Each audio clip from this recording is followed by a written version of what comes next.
Good evening, I say as the sun is setting.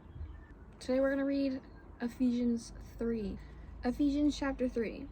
For this reason I, Paul, the prisoner of Christ Jesus for the sake of you Gentiles, surely you have heard about the administration of God's grace that was given to me for you.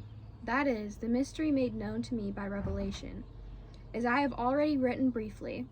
In reading this, then you will be able to understand my insight into the mystery of Christ, which was not made known to people in other generations, as it has now been revealed by the Spirit to God's holy apostles and prophets. This mystery is that, through the gospel, the Gentiles are heirs together with Israel, members together of one body, and sharers together in the promise of Christ Jesus. I became a servant of this gospel by the gift of God's grace given me through the working of his power. Although I am less than the least of all the Lord's people, this grace was given me, to preach to the Gentiles the boundless riches of Christ, and to make plain to everyone the administration of this mystery, which for ages past was kept hidden in God, who created all things. His intent was that now, through the church, the manifold wisdom of God should be made known to the rulers and authorities in the heavenly realms, according to his eternal purpose that he accomplished in Christ Jesus our Lord. In him and through faith in him, we may approach God with freedom and confidence. I ask you, therefore, do not be discouraged because of my sufferings for you, which are your glory.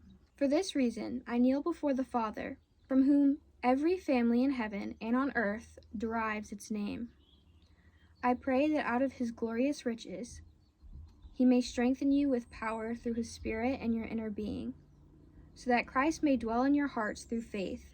And I pray that you, being rooted and established in love, may have power, together with all the Lord's holy people, to grasp how wide and long and high and deep is the love of Christ, and to know this love that surpasses knowledge, that you may be filled to the measure of all the fullness of God. Now to him who is able to do immeasurably more than all we ask or imagine, according to his power that is work within us, to him be glory in the church and in Christ Jesus throughout all generations, forever and ever.